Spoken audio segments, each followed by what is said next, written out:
একটি স্বাভাবিক বিকেল। একজন মানুষ মোটরসাইকেলে করে নিজের গন্তব্যে যাচ্ছিলেন, কিন্তু কয়েক সেকেন্ডের একটি দুর্ঘটনা বদলে দিল সবকিছু। নিভে গেল একটি প্রাণ, আর শোক নেমে এলো পুরো পরিবারে। বাংলাদেশের কুড়িগ্রাম জেলার উলিপুর উপজেলায় ঘটে গেছে একটি মর্মান্তিক সড়ক দুর্ঘটনা। শুক্রবার বিকেল প্রায় ৩টের দিকে কুড়িগ্রাম উলিপুর সড়কের আনন্দবাজার এলাকায় ট্রাক ও মোটরসাইকেলের সংঘর্ষে প্রাণ হারান এক মোটরসাইকেল আরোহী। নিহত ব্যক্তির নাম মুস্তফা মিয়া। তার বয়স ছিল প্রায় ৬০ বছর। জানা গেছে তিনি কুড়িগ্রাম পৌর শহরের সর্দারপাড়া এলাকার বাসিন্দা ছিলেন। স্থানীয়দের তথ্য অনুযায়ী মুস্তফা মিয়া মোটরসাইকেলে করে কুড়িগ্রাম শহর থেকে উলিপুরের দিকে যাচ্ছিলেন।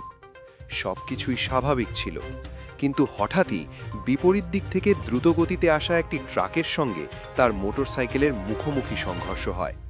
সংঘর্ষ এতটাই তীব্র ছিল যে ঘটনাস্থলেই তিনি গুরুতর আহত হন। স্থানীয় লোকজন দ্রুত এগিয়ে এসে তাকে উদ্ধার করার চেষ্টা করেন, কিন্তু দুর্ভাগ্যজনকভাবে ঘটনাস্থলেই তার মৃত্যু হয়।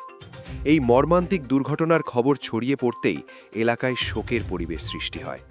পরে ঘটনাস্থলে পৌঁছে উলিপুর থানা পুলিশ।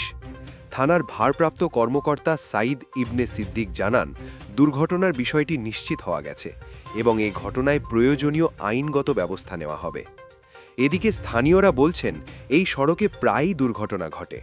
তাদের দাবি, দ্রুতগতির যানবাহন এবং অসতর্ক চালনার কারণেই এমন দুর্ঘটনা বাড়ছে। এই ঘটনাটি আবারও আমাদের মনে করিয়ে দেয়, সড়কের সামান্য অসতর্কতা কখনো কখনো কেড়ে নিতে পারে একটি মূল্যবান জীবন। আপনার মতে সড়ক দুর্ঘটনা কমাতে কী পদক্ষেপ নেওয়া উচিত? কমেন্টে অবশ্যই আপনার মতামত জানান। ভিডিওটি তথ্যবহুল মনে হলে লাইক দিন, বন্ধুদের সঙ্গে শেয়ার করুন এবং এমন গুরুত্বপূর্ণ আপডেট পেতে এখনই আমাদের চ্যানেলটি সাবস্ক্রাইব করুন।